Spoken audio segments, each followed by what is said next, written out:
Pernahkah Anda merasa seolah-olah langit sedang mencoba memberitahu kita sesuatu bahwa bintang-bintang memiliki lebih dari sekadar keindahan yang sunyi?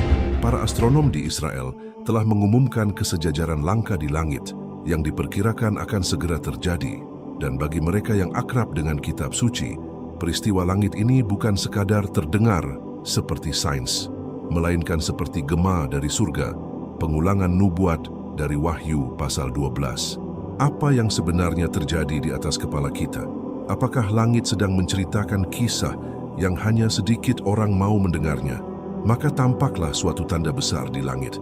Seorang perempuan berselubungkan matahari dengan bulan di bawah kakinya dan sebuah mahkota dari 12 bintang di kepalanya. Ia sedang mengandung dan dalam sakit bersalin, dan dalam penderitaannya hendak melahirkan ia berteriak kesakitan. Wahyu 12:1-2. Ini bukan teks kiasan biasa. Ini adalah deskripsi langit yang akurat. Dan sekarang di depan mata kita, benda-benda langit tampak bergerak mengulangi pola yang sama. Tetapi apa artinya ini bagi kita hari ini? Apakah kita berada di ambang babak nubuat yang baru? Apakah roda akhir zaman berputar sekali lagi? Kita tidak berbicara tentang astrologi atau takhayul, tetapi tentang kemungkinan yang sangat nyata bahwa Sang Pencipta alam semesta menggunakan langit seperti yang selalu Dia lakukan untuk memperingatkan kita. Kejadian 1:14 mengatakan, "Berfirmanlah Allah, jadilah benda-benda penerang pada cakrawala untuk memisahkan siang dari malam, dan biarlah benda-benda penerang itu menjadi tanda yang menunjukkan masa-masa yang tetap dan hari-hari dan tahun-tahun." Langit diciptakan untuk suatu tujuan, menandai waktu, dan ini mungkin salah satu dari masa-masa itu. Jika Anda terus mengikuti saya sampai akhir perjalanan ini, Anda akan menemukan apa yang diabaikan banyak orang, bahwa nubuat-nubuat kuno tidak tertidur. Nubuat-nubuat itu sedang bangkit, dan saat ini juga, nubuat-nubuat itu mungkin sedang terwujud di depan mata kita, dalam rasi bintang, dalam kesejajaran, dalam tanda-tanda yang bersinar di cakrawala. Persiapkan diri Anda. Apa yang akan segera diungkapkan dapat mengubah pemahaman Anda tentang zaman yang kita jalani saat ini dan tentang apa yang akan datang. Langit telah berbicara sejak awal mula, tetapi hanya sedikit yang memiliki telinga untuk mendengar atau mata untuk melihat tanda-tanda yang telah Tuhan tebarkan di antara bintang-bintang. Dan sekarang, sekali lagi, benda-benda penerang itu bergerak tanpa suara, membentuk kesejajaran langka yang telah menarik perhatian tidak hanya para ahli Alkitab, tetapi juga para ilmuwan di Israel. Mereka mengamati, menganalisis, menghitung, tetapi apa yang mereka lihat dengan mata akal, kita pahami dengan mata roh. Karena apa yang terbentuk di cakrawala mungkin merupakan tanda yang sama yang dijelaskan dalam Wahyu pasal 12. Wahyu 12:1-2 memberitahu kita, "Maka tampaklah suatu tanda besar di langit, seorang perempuan berselubungkan matahari dengan bulan di bawah kakinya dan sebuah mahkota dari 12 bintang di atas kepalanya. Ia sedang mengandung dan dalam kesakitan hendak melahirkan dan berteriak kesakitan." Tanda ini bukan sekadar simbolis, melainkan bersifat celestial, astronomis, dan spiritual. Rasi bintang Virgo yang diidentifikasi oleh banyak ahli sebagai representasi perempuan muncul di langit pada waktu-waktu tertentu dalam setahun. Namun apa yang telah diidentifikasi oleh para astronom di Israel melampaui hal-hal biasa. Matahari akan berada di puncak bahu rasi bintang, bulan di bawah kakinya, dan matahari akan berada di kakinya. Planet-planet seperti Merkurius, Mars, dan Venus akan sejajar membentuk mahkota 12 bintang di atas kepalanya, bersama dengan bintang-bintang lain dalam rasi bintang Leo. Kesejajaran ini tidak umum. Bahkan menurut perhitungan astronomi, hal ini sangat jarang terjadi, dan peristiwa terakhir seperti itu terjadi pada September 2017 yang menimbulkan kegemparan kenabian yang intens. Namun kini, formasi serupa akan segera terjadi, menyalakan kembali api kebijaksanaan kenabian di antara mereka yang menyaksikan. Apakah kita sedang menyaksikan pengulangan ilahi? Sebuah pengingat akan apa yang telah dinubuatkan. Yesaya 46:10 menyatakan, "Ia memberitakan dari mulanya hal yang kemudian, dan dari zaman purbakala hal-hal yang belum terlaksana, yang berkata, keputusanku akan sampai dan segala kehendakku akan kulaksanakan." Allah yang menulis sejarah dengan awal, tengah, dan akhir juga menetapkan tanda-tanda di langit seperti penunjuk waktu abadi. Dan kini saat dunia bergerak menuju ketidakstabilan moral, politik, dan spiritual, saat bumi merintih karena perang dan bencana, langit sejajar seperti seruan hening dari atas. Bukanlah suatu kebetulan bahwa para astronom Israel, orang-orang yang mengamati langit dengan presisi, digunakan untuk mencatat fenomena ini. Lagi pula, kepada anak-anak Israel lah Allah mempercayakan nubuat dan tanda-tanda. Roma 3:2 mengatakan, dalam segala hal banyak hal karena kepadanya lah firman Allah pertama-tama diserahkan. Tanda perempuan berselubungkan matahari juga merupakan pengumuman rohani, melambangkan Israel, melambangkan gereja, melambangkan awal dari rasa sakit bersalin. Dalam Matius 24:8, Yesus menyatakan, semuanya itu adalah awal dari rasa sakit bersalin. Dan perempuan dalam Wahyu 12 tidak hanya berhias, ia sedang hamil, ia akan melahirkan.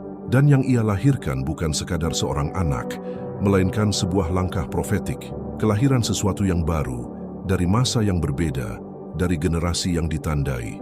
Wahyu 12:5 melanjutkan dengan mengatakan, lalu ia melahirkan seorang anak laki-laki yang akan menggembalakan semua bangsa dengan tongkat besi. Tiba-tiba anaknya dirampas dan dibawa kepada Allah dan ke takhtanya. Anak ini melambangkan Sang Mesias, ya, tetapi juga suatu umat yang lahir untuk memerintah bersamanya.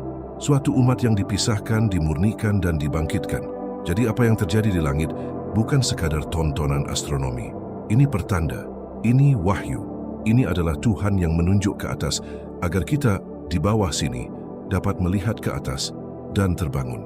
Lukas 21:25-28 dengan tepat memperingatkan kita. Dan akan ada tanda-tanda pada matahari, bulan, dan bintang-bintang. Dan di bumi bangsa-bangsa akan takut dan bingung menghadapi deru laut dan gelombang. Hati manusia akan mati ketakutan, dan karena menantikan apa yang akan menimpa dunia, karena kuasa-kuasa langit akan goncang, dan kemudian mereka akan melihat Anak Manusia datang dalam awan dengan kuasa dan kemuliaan yang besar. Dan ketika hal-hal ini mulai terjadi, lihatlah dan angkatlah kepalamu, karena penebusanmu sudah dekat. Lihatlah ke atas. Inilah panggilannya. Jangan abaikan langit. Langit sedang menceritakan kisah yang banyak orang enggan dengar. Jangan biarkan kebisingan dunia menenggelamkan suara Tuhan yang bergema di antara bintang-bintang. Siap untuk kelanjutannya, karena ini baru permulaan. Di bagian selanjutnya, kita akan menyelami lebih dalam lagi hubungan antara kitab Wahyu, para nabi zaman dahulu, dan peristiwa-peristiwa surgawi yang terbentang di depan mata kita. Saat tanda perempuan berselubungkan matahari terbentang di langit, Wahyu pasal 12 memperkenalkan kita kepada sosok lain yang tak kalah penting dan jauh lebih mengancam. Seorang musuh lama, sosok yang menentang bukan hanya perempuan itu, tetapi juga segala sesuatu yang dibawanya, diwakilinya, dan akan ia lahirkan. Wahyu 23:4 mengatakan, dan suatu tanda lain tampak di langit, dan lihatlah seekor naga merah besar dengan 7 kepala dan 10 tanduk, dan di atas kepalanya terdapat 7 mahkota, dan ekornya menyeret sepertiga dari bintang-bintang di langit dan melemparkannya ke bumi. Dan naga itu berdiri di hadapan perempuan yang hendak melahirkan itu untuk menelan anaknya segera setelah ia melahirkan. Di sini kita tidak lagi sekadar mengamati fenomena surgawi. Kita dihadapkan pada realitas spiritual yang digambarkan dengan presisi sebuah penglihatan kenabian. Naga merah melambangkan setan, si penuduh, lawan Allah sejak awal. Dan fakta bahwa ia muncul tepat setelah tanda perempuan itu menunjukkan bahwa setiap langkah Allah, setiap janji yang akan segera lahir, akan selalu dihadang oleh kegelapan. Ekor naga yang membawa sepertiga bintang menunjukkan pemberontakan para malaikat, sepertiga malaikat yang mengikuti Lucifer dalam kejatuhannya. Dan kini dengan amarah dan niat melahap, ia menentang apa yang akan segera lahir. Ini menunjukkan kepada kita bahwa ini bukan sekadar masalah peristiwa di surga, melainkan perang dalam roh. Sebuah perang yang berlanjut hingga hari ini, tak terlihat oleh mata manusia, tetapi dapat dirasakan oleh mereka yang memahami zaman. Efesus 6:12 mengungkapkan, karena perjuangan kita bukanlah melawan darah dan daging, tetapi melawan pemerintah-pemerintah, melawan penguasa-penguasa, melawan penghulu-penghulu dunia yang gelap ini, melawan roh-roh jahat di udara. Perjuangan spiritual ini tercermin dalam apa yang terjadi di bumi. Peperangan, kebingungan, krisis moral, penganiayaan iman, runtuhnya nilai-nilai, semua ini adalah bayang-bayang perang yang lebih dalam yang dilancarkan di dimensi lain, tetapi meluap ke dalam realitas yang kita jalani. Kemunculan naga besar ini dalam bab yang sama di Wahyu 12 memperingatkan kita bahwa di mana ada tanda Allah, akan ada perlawanan dari si jahat. Dan jika keselarasan surgawi baru sedang terbentuk, mirip dengan yang tercatat pada tahun 2017, ada kemungkinan kita juga akan melihat peningkatan perlawanan rohani dan pertempuran tak terlihat melawan gereja, melawan Israel, dan melawan semua orang yang memelihara kesaksian Yesus. Wahyu 12:9-10 menegaskan, dan naga besar itu, si ular tua yang disebut iblis atau setan, yang menyesatkan seluruh dunia, dilemparkan keluar. Ia dilemparkan ke bumi, dan malaikat-malaikatnya juga dilemparkan bersamanya. Dan aku mendengar suara nyaring berkata di surga, "Sekarang telah tiba keselamatan dan kekuatan, dan kerajaan Allah kita, dan kuasa Kristusnya. Karena penuduh saudara-saudara kita telah dilemparkan, yang mendakwa mereka di hadapan Allah kita siang dan malam." Naga itu mungkin besar, ia mungkin mengaum, ia mungkin berdiri di hadapan perempuan itu. Namun, nubuat telah menentukan nasibnya. Ia akan dikalahkan. Terlebih lagi, momen ketika ia dilemparkan ke bumi ini juga merupakan tanda bahwa surga sedang mempersiapkan kedatangan Kristus yang mulia. Namun sebelum itu, akan ada penganiayaan. Wahyu 12:13 memperingatkan kita, dan ketika naga itu sadar bahwa ia telah dilemparkan ke bumi, ia memburu perempuan yang melahirkan anak laki-laki itu. Perempuan, simbol Israel dan gereja, menjadi sasaran kemarahan musuh. Penganiayaan ini semakin intensif dalam beberapa tahun terakhir. Serangan terhadap umat Kristen, kebangkitan antisemitisme, dan meningkatnya permusuhan terhadap kebenaran Alkitab, semuanya merupakan manifestasi dari kemarahan naga terhadap perempuan. Apa hubungannya ini dengan keselarasan astronomi? Semuanya. Langit tak hanya mencerminkan keindahan ciptaan Tuhan, tetapi juga konflik-konflik rohani yang terjadi. Pergerakan bintang dan planet sungguh dapat menjadi pengingat bahwa kita sedang mendekati peristiwa-peristiwa terakhir, bahwa peperangan di surga sedang mencapai klimaksnya, dan bahwa umat Tuhan harus bersiap, bukan dengan rasa takut, melainkan dengan kebijaksanaan dan kewaspadaan. 1 Petrus 5:8 menasihati kita, "Sadarlah dan berjaga-jagalah, karena lawanmu, si iblis, berjalan keliling sama seperti singa yang mengaum-aum dan mencari orang yang dapat ditelannya." Naga itu mengaum. Namun anak domba itu berkuasa, dan dia yang berkuasa telah memanggil kita untuk menang, untuk melawan, untuk berdiri teguh sampai akhir. Oleh karena itu, ketika kita merenungkan langit dan memperhatikan tanda-tanda ini, janganlah kita menganggapnya dingin atau hanya rasa ingin tahu sesaat.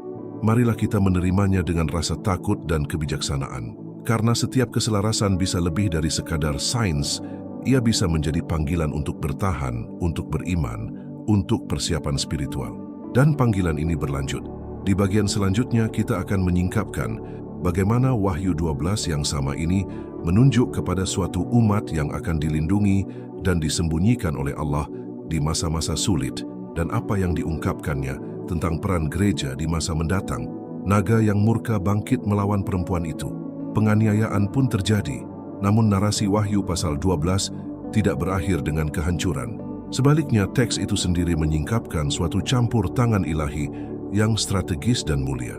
Sebuah tempat perlindungan yang disiapkan oleh Allah, sebuah tempat persembunyian profetik bagi perempuan itu, sebuah simbol umat pilihan, sisa umat yang setia, gereja yang berjaga dan bertahan.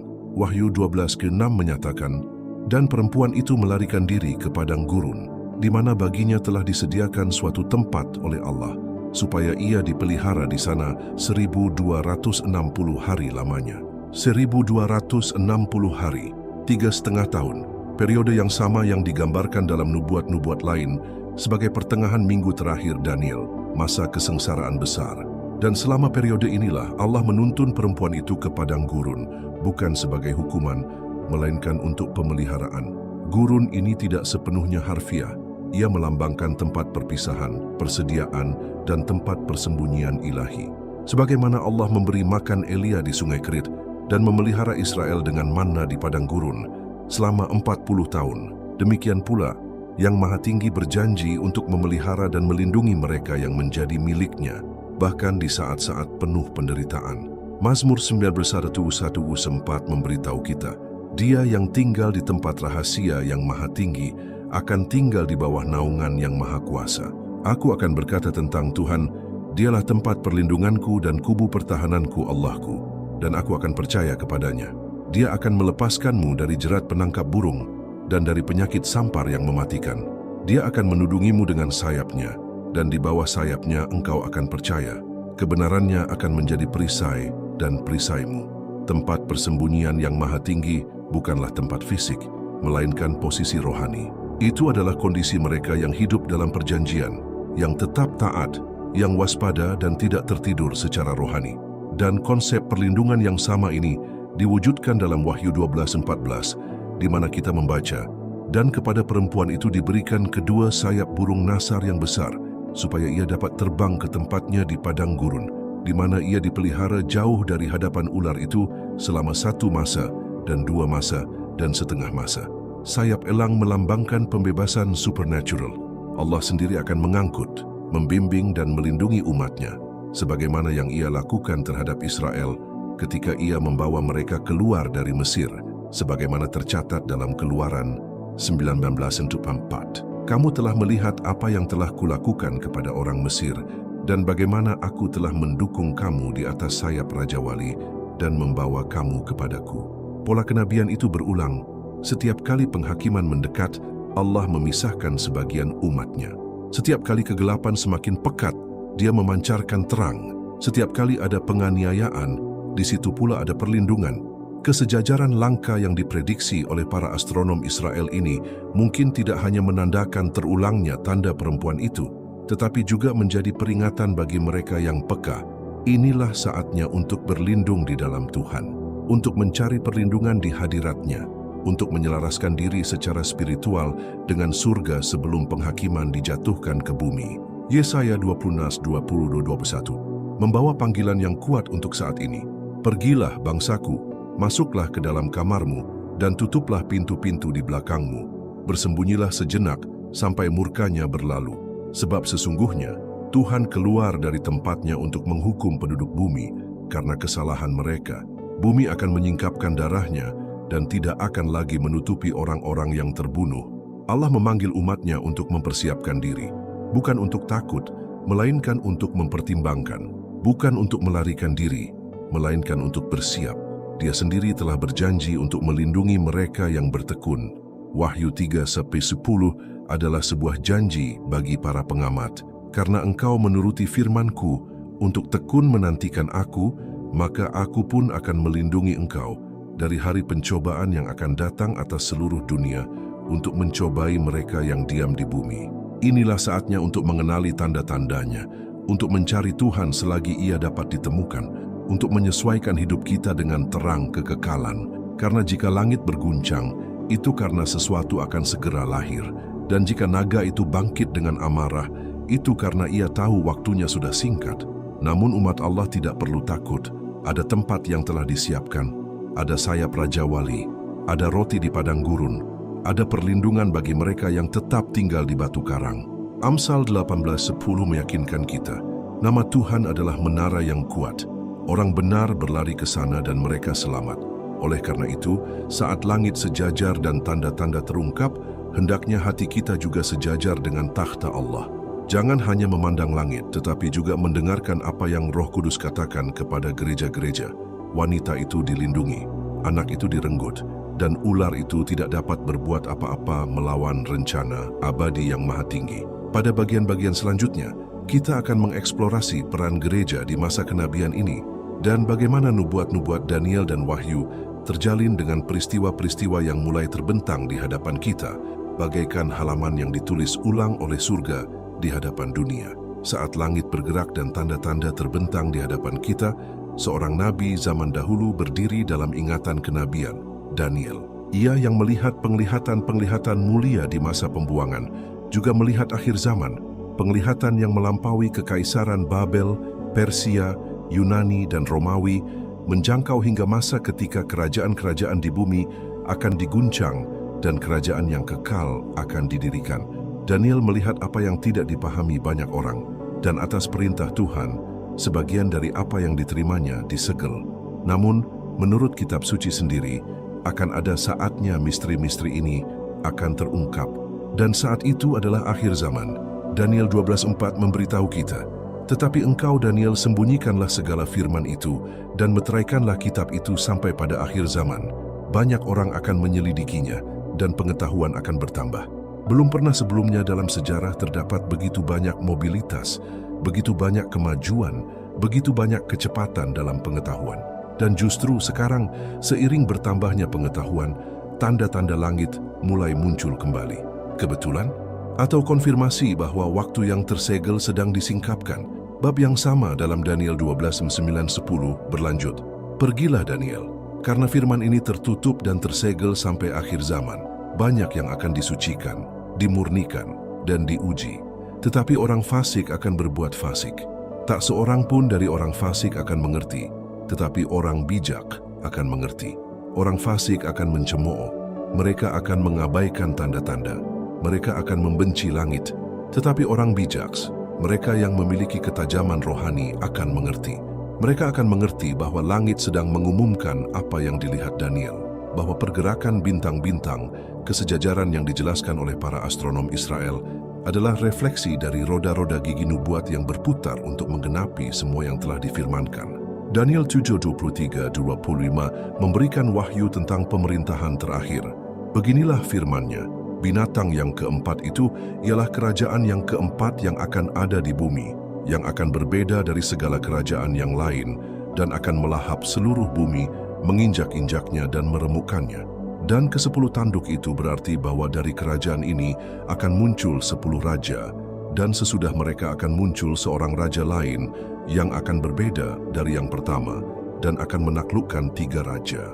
Dan ia akan mengucapkan perkataan-perkataan yang menentang yang maha tinggi, dan akan menganiaya orang-orang kudus milik yang maha tinggi, dan bermaksud untuk mengubah waktu dan hukum, dan mereka akan diserahkan ke dalam tangannya selama 1 masa, dan 2 masa, dan setengah masa." Inilah periode nubuat yang sama yang diungkapkan dalam Wahyu 12, 3,5 tahun, 1260 hari. Ini adalah masa penganiayaan, penindasan, dan serangan terakhir terhadap umat Allah. Dan justru selama periode inilah perempuan itu disembunyikan, dilindungi, dan ditopang. Penglihatan Daniel dan Yohanes terjalin bagaikan benang-benang dari satu alat tenun nubuat. Akhir zaman, raja-raja di bumi, serangan terhadap orang-orang kudus, dan perlawanan umat beriman, semuanya menyatu menjadi sebuah skenario yang mulai terbentuk di hadapan kita. Dan apa yang Daniel lihat berpuncak pada harapan. Dalam Daniel 7:27 tertulis, "Dan kerajaan, kekuasaan, dan kebesaran kerajaan di bawah seluruh langit akan diberikan kepada orang-orang kudus milik yang maha tinggi. Kerajaannya akan menjadi kerajaan yang kekal, dan semua kekuasaan akan melayani dan patuh padanya." Bahkan ketika kegelapan mencoba mendominasi, nubuat menjamin kerajaan kekal akan diserahkan kepada orang-orang kudus, kepada mereka yang bertekun, kepada mereka yang siap ketika langit terbuka dan Anak Manusia datang di atas awan-awan. Yesus sendiri menegaskan hubungan antara Daniel dan akhir zaman. Dalam Matius 24:15 dia menyatakan, "Ketika kamu melihat kekejian yang membinasakan yang dibicarakan oleh Nabi Daniel berdiri di tempat kudus, biarlah pembaca mengerti." Ia mengutip Daniel. Ia menunjuk Daniel sebagai kunci pemahaman eskatologis. Karena penglihatan Daniel tidak terjebak di masa lalu. Penglihatan itu bergema di masa kini. Dan ketika langit mulai memantulkan tanda-tanda yang sama, seperti yang dinubuatkan kitab suci, kita harus memahami, waktunya telah tiba untuk membuka gulungan kitab yang tersegel itu. Namun, membuka kitab itu saja tidak cukup. Kita perlu menafsirkannya dalam terang roh. Karena Daniel tidak hanya melihat penglihatan, ia berdoa, ia berpuasa, ia mencari pengertian Allah dengan air mata, permohonan, dan tangisan. Daniel 9:3 menunjukkan hatinya, "Dan aku mengarahkan mukaku kepada Tuhan Allah untuk mencari Dia dengan doa dan permohonan, dengan puasa, kain kabung, dan abu." Inilah sikap mereka yang mencermati zaman, bukan hiburan, bukan rasa ingin tahu, melainkan kehancuran. Kesesuaian langkah yang diprediksi oleh para astronom ketika ditafsirkan berdasarkan kitab Daniel dan kitab Wahyu menjadi seruan terompet bagi gereja. Saatnya untuk bangkit, saatnya untuk kembali ke altar, saatnya untuk memahami bahwa janji-janji itu nyata dan hari-harinya sedang dipercepat. Kitab Daniel telah disegel hingga akhir zaman dan surga memberitahu kita, waktunya telah tiba.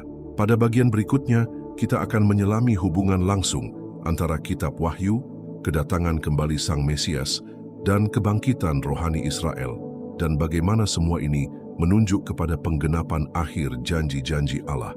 Ketika kita memandang langit dan merenungkan tanda-tanda yang dinubuatkan dalam Wahyu 12, kita tidak dapat mengabaikan tokoh sentral dalam keseluruhan kisah ini, Israel, perempuan yang berselubungkan matahari, bermahkotakan 12 bintang dengan bulan di bawah kakinya. Ia bukan hanya simbol gereja atau gerakan spiritual global, tetapi juga secara jelas dan langsung mewakili bangsa Yahudi, bangsa pilihan, penunjuk waktu kenabian Allah di bumi. Israel selalu menjadi panggung pilihan untuk penggenapan janji dan penghakiman ilahi, dan bukan kebetulan bahwa keselarasan astronomi yang langka ini diamati dengan perhatian khusus oleh para astronom Israel. Langit berbicara langsung kepada umat yang dijanjikan, kepada mereka yang dipercayakan dengan hukum Taurat, para nabi dan para nubuat Allah. Roma 9:45 memberi kesaksian, siapakah orang Israel? Bagi merekalah pengangkatan sebagai anak, kemuliaan, perjanjian-perjanjian, pemberian hukum Taurat, pelayanan kepada Allah, dan janji-janji. Bagi merekalah para bapa leluhur. Bagi merekalah Kristus menurut daging, yang di atas segala sesuatu, Allah yang terpuji sampai selama-lamanya. Amin. Selama berabad-abad, Israel tercerai-berai, dianiaya dan dibantai. Namun Allah memelihara sisa-sisanya. Dan kini di zaman kita, bangsa itu tidak hanya dipulihkan secara politik pada tahun 1948, tetapi juga mulai bangkit secara rohani. Semakin banyak orang Yahudi yang mengakui Yeshua, Yesus, sebagai Mesias yang dijanjikan. Ini bukan pekerjaan manusia, melainkan penggenapan nubuat. Zakaria 12:10 dengan jelas menubuatkan momen ini. Tetapi aku akan mencurahkan roh kasih karunia dan permohonan atas keluarga Daud dan atas penduduk Yerusalem. Dan mereka akan memandang kepada Dia yang telah mereka tikam, dan mereka akan meratapi Dia seperti orang meratapi anak tunggal. Dan mereka akan menangisi Dia dengan pedih, seperti orang menangisi anak sulung. Ratapan ini memang belum terjadi, namun mata sudah mulai terbuka. Dan dengan langit yang mengumumkan tanda-tanda, seperti keselarasan dalam Wahyu 12, seolah-olah Tuhan sendiri berkata, bersiaplah, karena Dia yang kau tusuk akan segera kembali. Yesus, Sang Mesias, dengan jelas menyatakan bahwa pohon ara, lambang Israel, akan berbunga sebelum kedatangannya kembali. Matius 24:32-34 mengajarkan kita, sekarang, pelajarilah perumpamaan ini dari pohon ara. Ketika ranting-rantingnya melembut dan mulai bertunas, kamu tahu bahwa musim panas sudah dekat. Demikian juga jika kamu melihat semuanya ini, ketahuilah bahwa waktunya sudah dekat, sudah di ambang pintu. Sesungguhnya aku berkata kepadamu, angkatan ini tidak akan berlalu sebelum semuanya ini terjadi. Pohon ara telah berbunga, Israel telah bangkit kembali sebagai sebuah bangsa. Dan kini, dengan langit bergerak dan tanda-tanda surgawi berulang, langkah besar berikutnya adalah kedatangan kembali Sang Mesias. Namun sebelum itu, mata Israel harus dibukakan, dan ini sedang terjadi di hadapan kita. Roma 11:25-26 menyingkapkan rencana ini kepada kita. Sebab saudara-saudara, aku tidak mau supaya kamu tidak mengetahui rahasia ini, supaya kamu jangan menganggap dirimu pandai, bahwa sebagian dari Israel telah tegar, sampai genapnya jumlah bangsa-bangsa lain telah masuk. Dengan jalan demikian, seluruh Israel akan diselamatkan. Seperti ada tertulis, dari Sion akan datang Sang Penebus, Ia akan menyingkirkan segala kefasikan daripada Yakub. Kepenuhan bangsa-bangsa non-Yahudi semakin dekat. Masa gereja di antara bangsa-bangsa hampir genap, dan kemudian fokus kenabian akan kembali dengan intensitas penuh kepada Israel. Tanda-tanda di langit mungkin menunjuk pada transisi ini, dari zaman gereja menuju penyelesaian rencana penebusan bagi bangsa Yahudi. Dan justru dalam konteks perubahan inilah naga dalam Wahyu 12 mengejar perempuan itu, Israel, karena ia tahu bahwa Mesias datang dari perempuan itu, dan dari perempuan itu akan datang lagi seruan yang akan mempercepat kedatangannya kembali. Matius 23:9 mencatat perkataan Yesus mengenai hal ini, "Karena aku berkata kepadamu, kamu tidak akan melihat aku lagi, hingga kamu berkata, diberkatilah dia yang datang dalam nama Tuhan." Israel akan mengatakan ini, bangsa itu akan meratap, langit akan terbuka, dan dia yang naik dengan kemuliaan akan turun dengan kuasa. Wahyu 1:7 menegaskan, "Lihatlah, dia datang dengan awan-awan dan setiap mata akan melihatnya, bahkan mereka yang telah menikamnya, dan semua orang di bumi akan meratap karena dia." Demikianlah, amin. Ini bukan sekadar tanda-tanda acak, ini adalah gema kenabian yang berdentuman bagaikan terompet surgawi di atas Yerusalem. Dan siapakah yang mendengarkan? Siapakah yang menyadari bahwa Mesias sudah di ambang pintu? Bintang-bintang bergerak, tetapi pertanyaannya tetap, apakah hati orang-orang juga bergerak? Saat ini, lebih dari sebelumnya, kita perlu memahami bahwa Israel adalah termometer kenabian. Setiap serangan, setiap aliansi politik, setiap gerakan di sekitar Yerusalem membawa implikasi eskatologis. Dan langit, sekarang, secara harfiah, sejajar untuk membuktikan hal ini.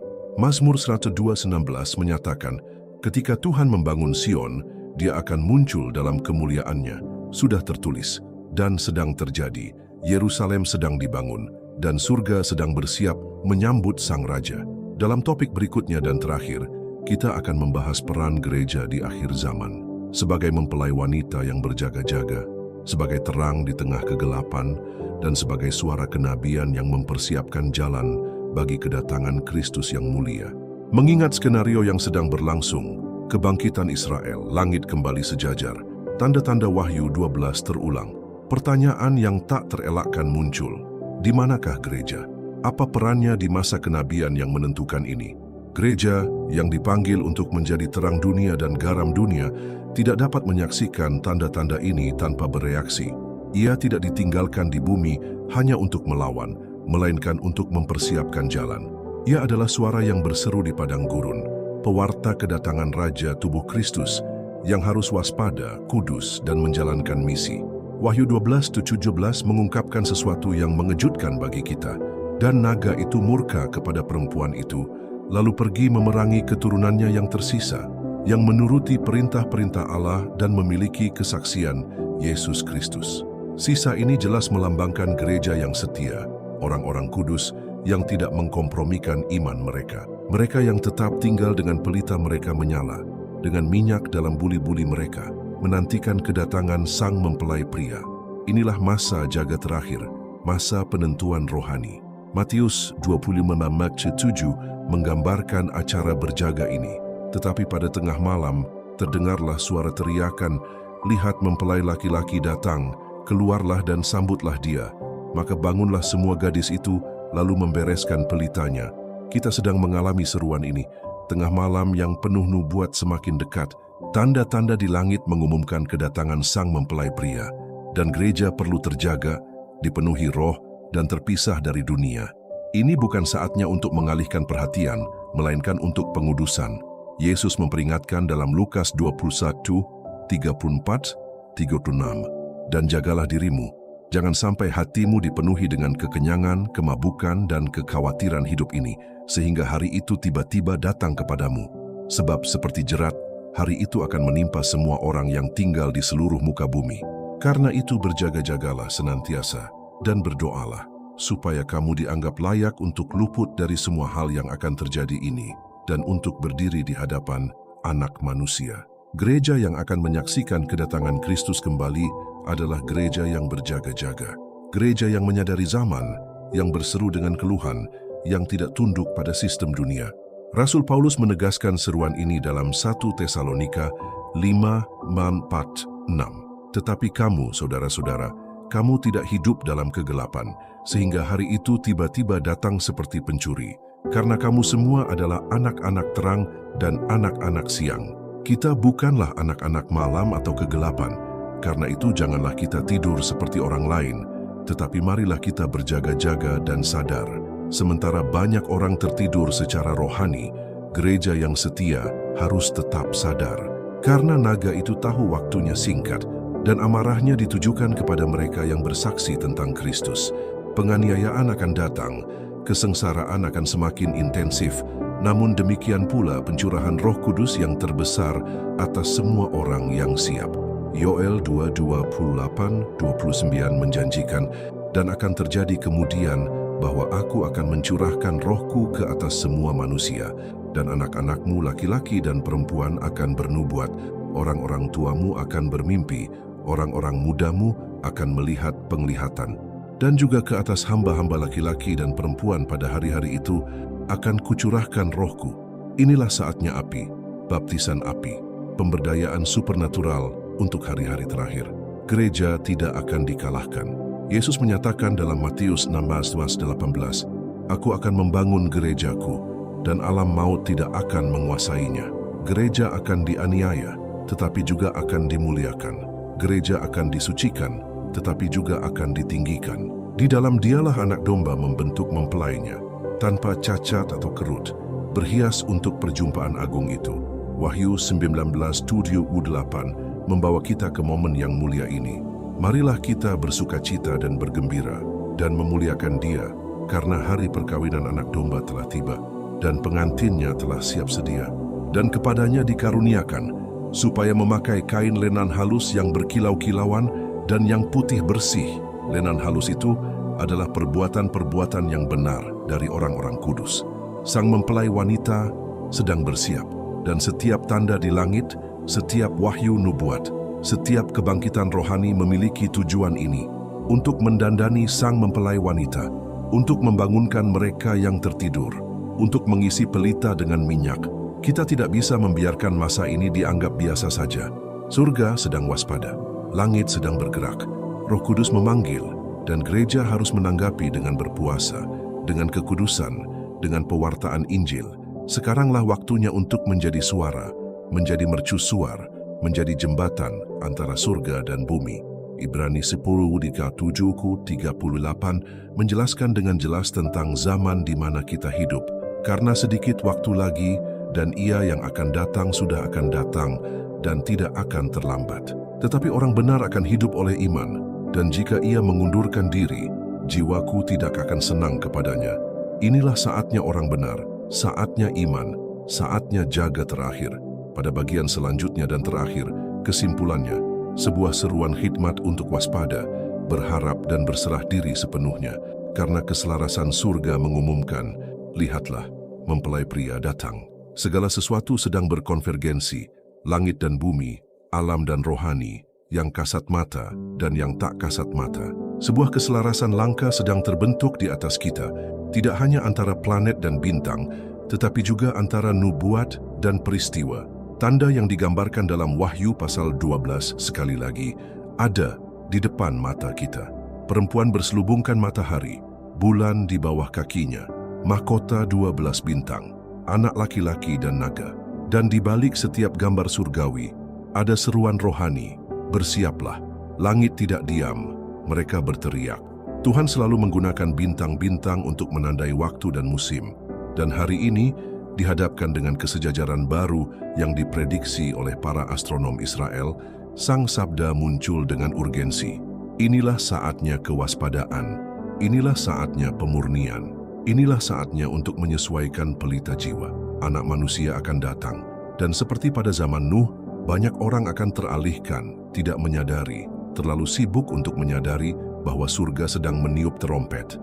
Wahyu 22:12 bergema dengan kuasa, sesungguhnya aku datang segera, dan aku membawa upahku untuk membalaskan kepada setiap orang menurut perbuatannya. Apa yang akan kita lakukan dengan tanda-tanda itu? Akankah kita mengabaikannya sebagai kebetulan belaka? Atau akankah kita seperti putra-putra Isakhar yang memahami zaman dan tahu apa yang harus mereka lakukan? Israel bangkit, gereja dipanggil, langit sejajar, naga mengaum, waktu semakin singkat, dan roh berseru. Barang siapa memiliki telinga, hendaklah ia mendengarkan apa yang dikatakan roh kepada jemaat-jemaat. Wahyu 2:29. Sekaranglah waktunya untuk kembali kepada rahasia, untuk mencari Tuhan dengan sungguh-sungguh, untuk menguduskan diri, untuk mewartakan dengan berani, untuk hidup sebagai orang yang sungguh-sungguh percaya bahwa Sang Raja akan kembali. Tak ada lagi waktu untuk religiusitas, tak ada lagi ruang untuk suam-suam kuku. Inilah saatnya sang mempelai wanita. Waktunya untuk bangkit, waktunya untuk bersiap. Karena surga mengatakan apa yang banyak orang tidak mau dengar. Lihatlah, mempelai laki-laki datang.